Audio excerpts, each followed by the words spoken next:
Spanish is very easy, and a good starting point is to rely on words that are similar in both languages. For example, interested is interesado. Fascinated is fascinado. So, excited is excitado.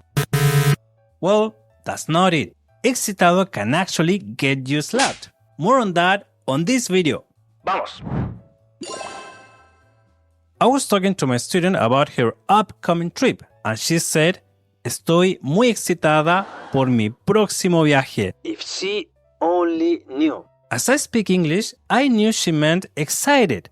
But a Latino that doesn't speak any English may understand something completely different. Excitado in Spanish is used in a more intimate situation. So you don't want to say estoy excitado de verte to a friend, unless you're on a different kind of date, because excitado means sexually aroused. This is what we call a false friend, a word that sounds similar in two languages but has a different meaning. So what can you say instead? You could use emocionado or emocionada, but not excitado.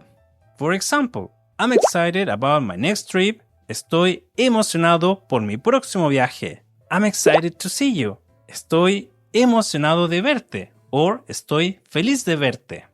But excitado? Save that one for the bedroom. And that's all for today. If you want to learn more about embarrassing mistakes, you can get my guide Don't Screw Up Spanish. It contains explanations of common slip-ups by Spanish beginners and how to easily fix them. And the best part is completely free. Get it at www.latinl.com/don'tscrewup or with the link pinned in the comments. And if you want to learn additional common mistakes by beginners, you can watch the video right here. Ta-ta!